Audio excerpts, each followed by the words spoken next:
Hey, welcome to Ridge Kids Online. We hope that you enjoy this video.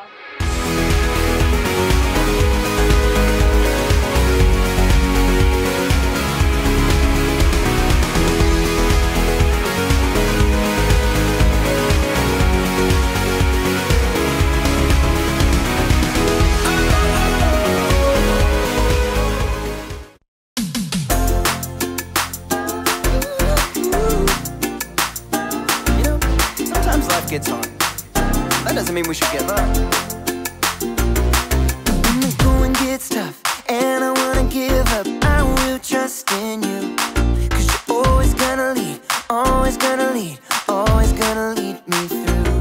When I'm feeling overwhelmed and almost wanna quit, I will not give in.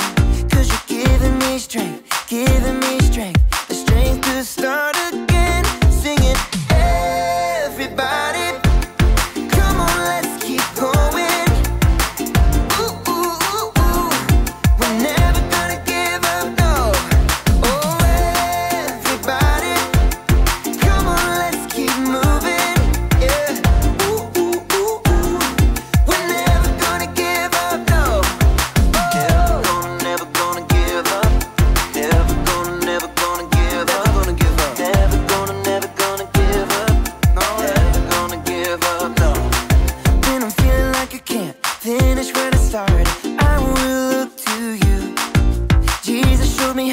Jesus showed me how to follow you.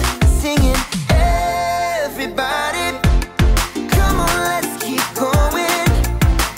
Ooh, ooh, ooh, ooh. We're never gonna give up, no. Oh, everybody, come on, let's keep moving. Yeah. Ooh, ooh, ooh, ooh. We're never gonna give up, no. Oh. Never gonna give up. Never gonna give up. Never gonna give up. Never gonna give up, no. Never gonna give up. Never gonna give up. Never gonna give up. Never gonna give up, no.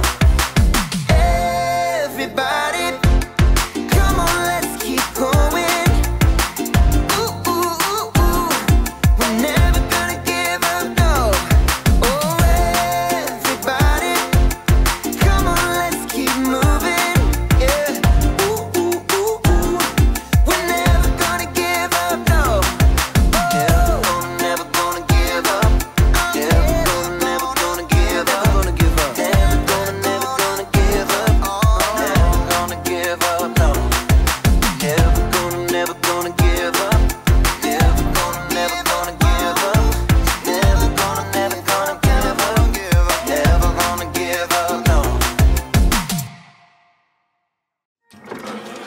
Welcome to Story Lab. This week we're talking about grit, while we take a look at the story of someone whose life went from bad to good. That's enough to make your head spin. Oh, and there's this. Here goes.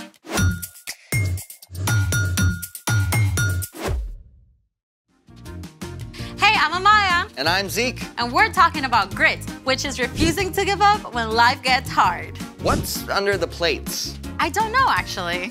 How do you not know? Well, today's story includes a mysterious dream with food. So, mystery food challenge. Oh, this is great. Those plates could be filled with all sorts of awesome, weird flavored gummies.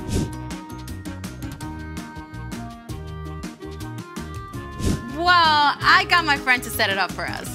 You know what? Why don't you do the honors? Mystery vegetable challenge. The Mystery Vegetable Challenge. Oh, I have a bad feeling about this, all the way from my taste buds down to my stomach. Oh, come on. Vegetables can be tasty. Only with ranch dressing. Oh, do we get ranch? I don't know. Let me see. Okay, it says here that we each pick a dish, then we see who can finish eating whatever vegetable they get. I don't know. Come on, you can totally do this. Grit, remember? Can I cook mine with bacon? Just pick. Fine. Here goes.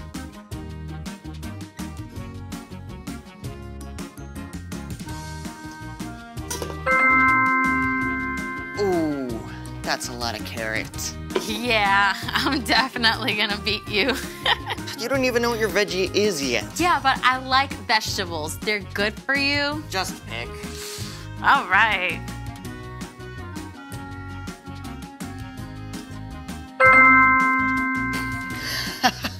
Yum. Yum. Oh, this is great. Let's go. You like vegetables, right? Yeah. On your marks. Get set. Go!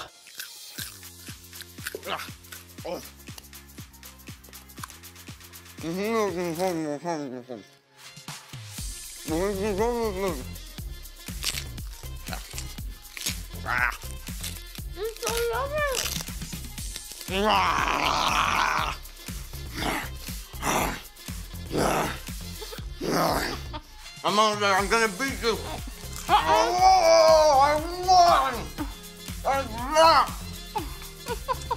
I'm the carrot master. And I think it's time for... The story before the story. Today, we're in the very first book of the Old Testament, Genesis. God created the whole amazing world, but people turned away and broke their relationship with God. Still, God had a plan. God called Abraham and Sarah and promised to bless the whole world through their family line. One of Abraham's great-grandkids, Joseph, was sold into slavery in Egypt by his own brothers and then thrown in prison even though he done nothing wrong. But even there, God was with him and Joseph didn't give up. That's where our story starts. Take it away, Brian. Hey everyone! Well, we are at the bottom of the roller coaster in Joseph's life. Let's find out if it gets any better. During his time in prison, Joseph had interpreted the dream of Pharaoh's drink taster and asked the man to put in a good word for him, remember? But the drink taster forgot, until 2 years later when Pharaoh called his advisors together. I had 2 dreams last night. Who can tell me what they mean? No one could help Pharaoh until the drink taster, finally remembered Joseph. Pharaoh called for Joseph at once. Now, it must have been a serious shock to be pulled out of prison after so many years and marched straight into the palace. I've heard you can tell what dreams mean. Oh, I can't do it. But God will give the answer. I saw 7 fat cows come out of the river, but then 7 thin, ugly cows came up after and ate the fat cows. After that, I dreamed about 7 full heads of grain on a stem. 7 weak, thin heads grew up after them and swallowed up the 7 good heads. God has shown you what will happen.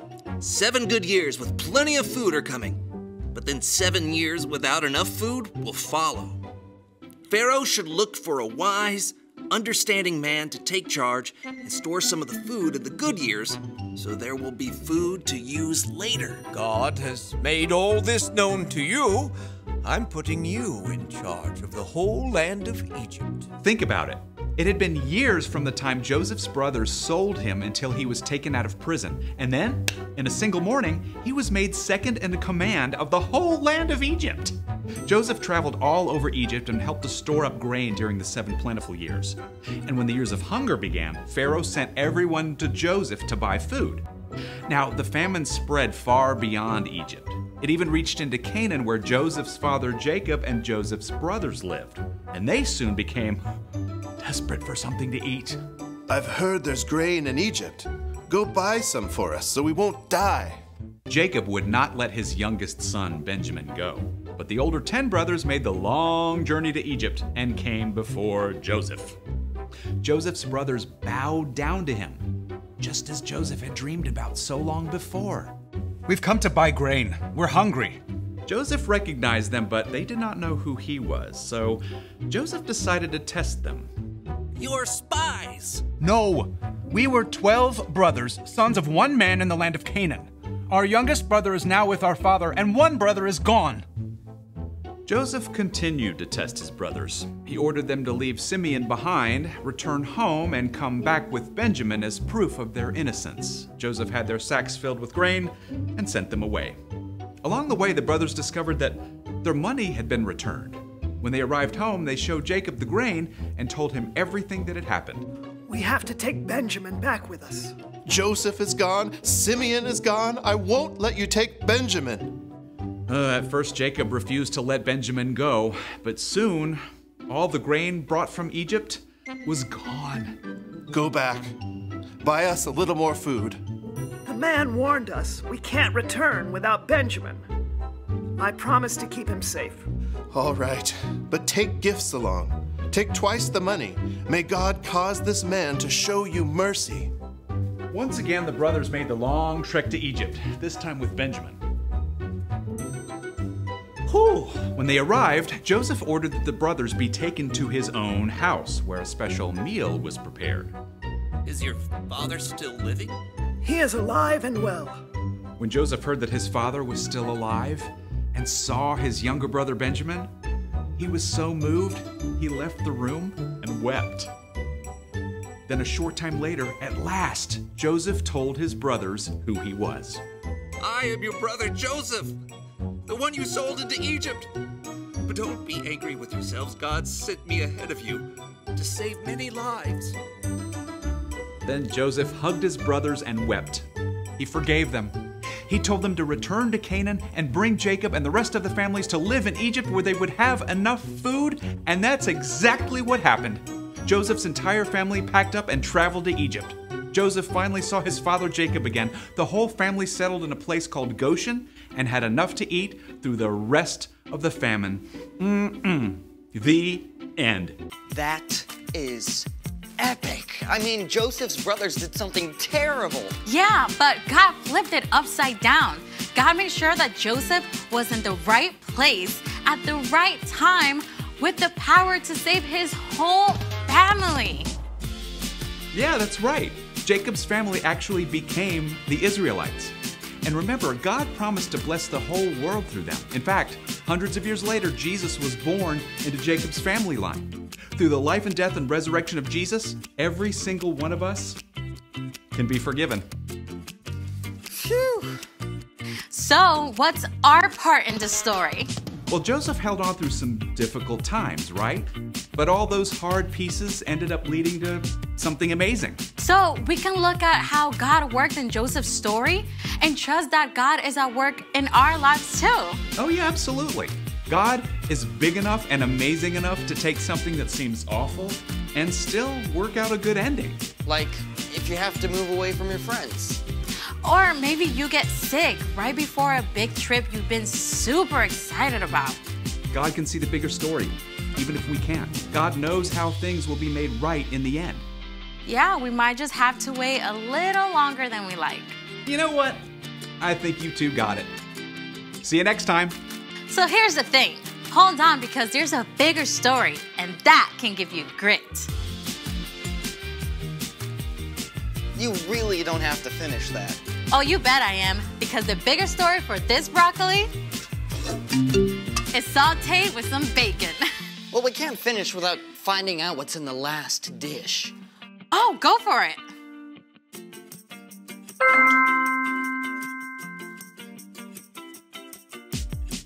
Seriously? Don't worry. I got this. Watch this. Impressive.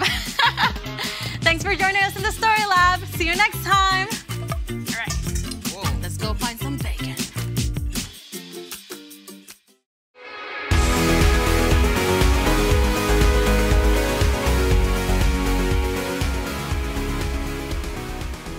We hope you enjoyed this video. Now, parents, if you would like to kind of talk about this a little bit more with your kids, please head over to our website. There's more resources, devotionals, and a discussion guide. And if it's your first time visiting, don't forget to click and subscribe so that you can get updates when new videos are added. That's it. We hope you have a great week. Bye!